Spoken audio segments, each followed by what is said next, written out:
So, ఆ ఇంద్రియాలకు వశం అయిపోయి, కళ్ళ ద్వారా ఎవరిని చూసినా కానీ నామరూపాల్లో చిక్కుకోవడము, చెవి ద్వారా ఎవరైనా ఏదన్నా అంటే స్థితి పాడు అంటే అసలు అభ్యాసమే అక్కడ రాంగ్‌గుంది.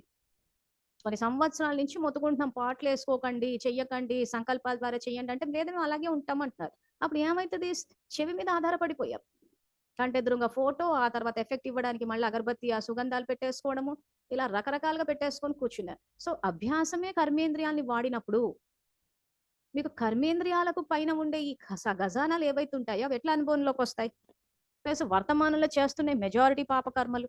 పుణ్యకర్మలు చేస్తే ఇట్స్ ఓకే. ఇంక పుణ్యకర్మలు చేస్తే ఇంత సబ్జెక్ట్ చెప్పాల్సిన అవసరం నాకు తెలీదు. ఎప్పటికి చెప్తున్నాను, ఎవరైతే తప్పు చేస్తున్నారో, ఒకవేళ సరిదిద్దుకోవాలి అని అనుకునే వాళ్ళకి చెప్తున్నాను. లేదు ఇందులో ఎవరైనా బ్రహ్మకుమారిల ఫాలోవర్స్ ఉంటే ఇంకా నేను చేయగలిగింది ఏం లేదు. అందుకే నిన్నే చెప్పాను. ఇంక మేము ఇలాగే ఉంటాము, ఇలాగే చేస్తాము అనంటే ఇంక హరహర మహాదేవ్ ఇంక ఆయన హరించాల్సిందే మీ పాపాలు. హరహర మహాదేవ్ అంటే ఏంటి? హరించు అని అర్థం.